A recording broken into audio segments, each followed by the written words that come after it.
What's up, everybody? Happy Horror Sunday. Let me just climb over this right here because I had to put my camera stand in an odd place.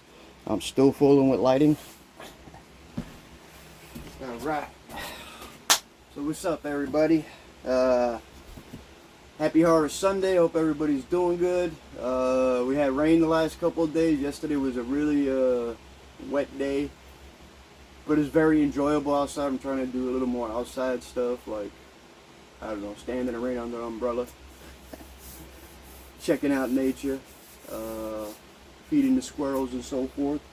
But today's nice. It's nice weather. It's getting a little hot in here, but I'll take it because the weather's just right outside. Nice little cool air to it. Now you can feel the heat wanting to break through. But today I'm going to do my shark movies review. It's a couple of them. Leaving Jaws out of it. Jaws is one of my all-time favorite shark movies. Probably one of the few shark movies I ever really liked or enjoyed or called myself a fan of. Like I always say, Blaze Horror is about the slasher, the bloodier the better type B-rated and even C-rated films I enjoy, which would be the 90s television for Saturday and Sunday. You know, the B and C rated Xena or something like that. They had some crazy looking horror movies.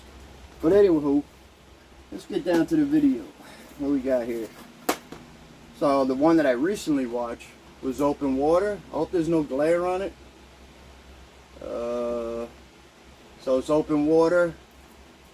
It's about a couple. They go on vacation.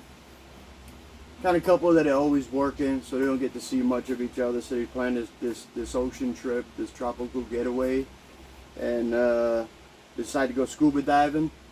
Now the husband comes up with this idea, you know, let's just swim wherever we want, away from the designated diving area. So they come up out of the water at one point, and the boat is, you know, the boat that takes them out to go diving was off in the distance. And the guy was, oh, don't worry about it, we'll swim over there. They'll be fine, don't worry about it, honey. And as they're going and waving, the boat takes off. The guy on the boat miscounted the people there because the guy got up and switched spots after he was counted. They sit down and talk to somebody. And so this couple is stuck out there for a couple of nights. They get to the point where there's nothing but sharks under their legs, and even at night has got to be the worst feeling I imagine, to be out in the ocean, floating adrift like that, with life preservers on, no land in sight. You feel the sharks toying with you, because what they're doing, I imagine, the sharks are bringing up the person's fear. The higher the fear goes, the more your body temperature, I imagine, would rise, and that blood spot to them through their infrared to the sharks becomes like this big pulsing all-you-could-eat buffet type. Man, that's a nice juicy steak. So the sharks toy with him for a couple of nights. Well, the first night, and then the second night, I believe, for the second day, that the husband gets a little bit in the leg. Goes down, checks it out, you know, right above his Achilles tendon, around that area. So the sharks are already starting to make their move. They're scenting the water. They're waiting for that blood to be just right, like they're shark chefs, cooking the right juicy piece of steak. But long story short on the movie, and it's based on true events, which to me would be a natural thought of mine anyway, because you're out in the ocean. Things do get hungry out there, and sometimes people become the prime real estate as far as eating the sharks and other sea creatures. But so the husband winds up dead. So she just, like, because she's gotten multiple bites by that point in time, towards the end of the movie. Still nobody in sight. They seen his ship, but you know, they're off in the distance. Who's gonna hear them when they're waving and yelling? So the guy passes. She sends him adrift. See the sharks tugging and pulling on. They pull him up, let him up again, and they pull him down. You don't see him no more. I'm not gonna ruin the ending with his wife, because remember, you gotta keep in mind, at the end, the wife is floating in this ocean by herself. this dead look on her face, like that's it. It's just a matter of time. And I'll leave it at that. No spoiler. What goes down with the wife. If you ask me, she's pretty brave. If you haven't seen Open Water and you're into like shark movies or you just want to see something new, yeah, check it out, man. Look up the trailer on YouTube. You know, enjoy yourself. The next one up, which I'm gonna watch 2 more of these today, and then I'll probably do a review on it. And that's 4-film Shark Collection. You got Shark Attack 1, 2, and 3, Shark Zone. Some of these are corny, like the 90s type, early 90s type weekend television. But I always say that, so something about the 90s filming that, for the most part, I was like, I didn't watch much media or films after a while. Oh, but the classics I did, the horror slashes, the horror movies of the 70s and 80s, whether it's zombies or whatnot. So yeah, Shark Attack 1 and 2 I enjoyed.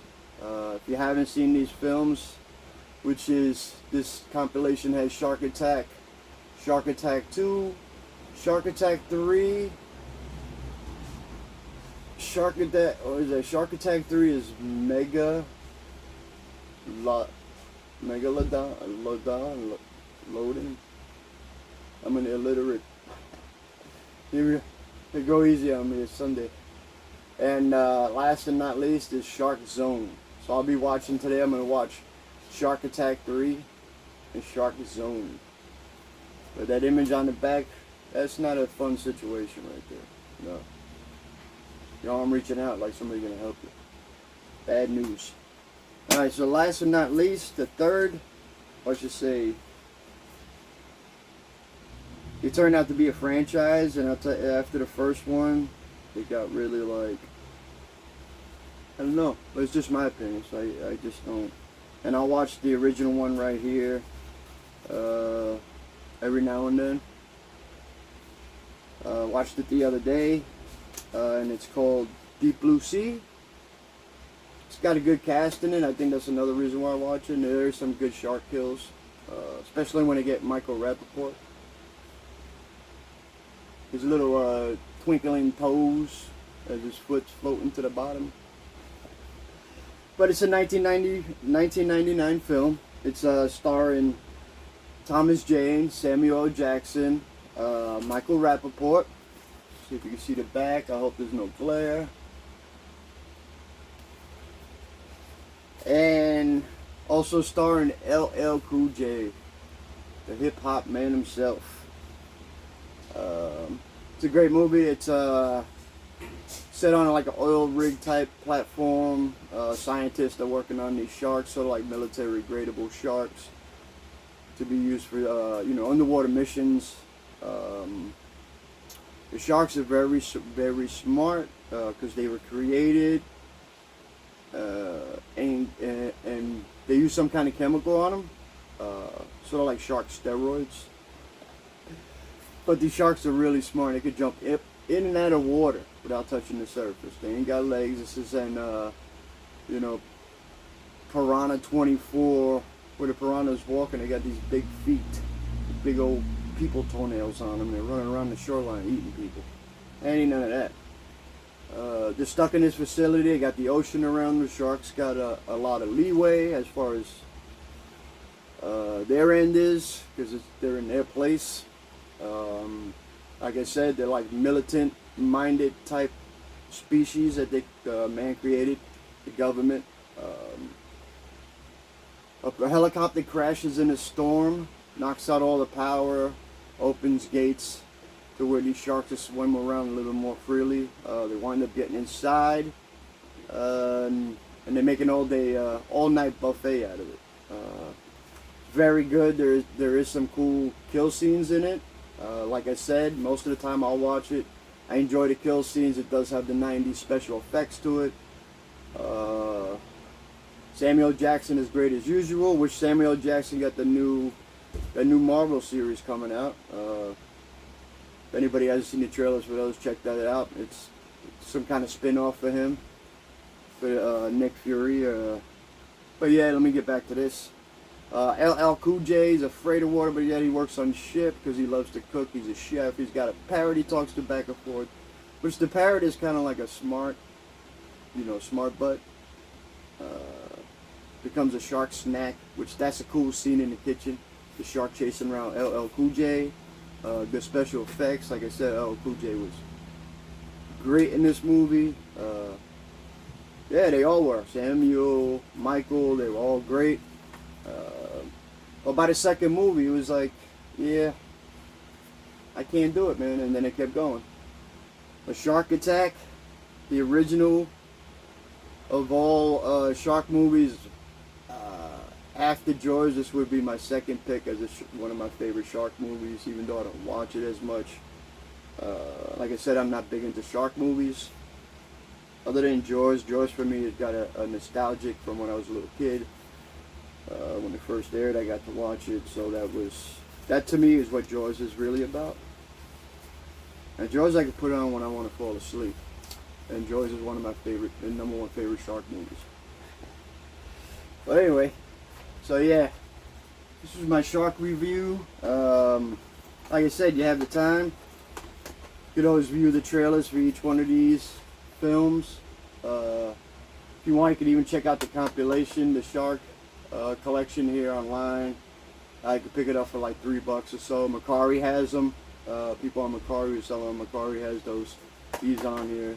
They got open water. There's a bunch of them on there. If I see one on there for $2, free shipping, stuff like that.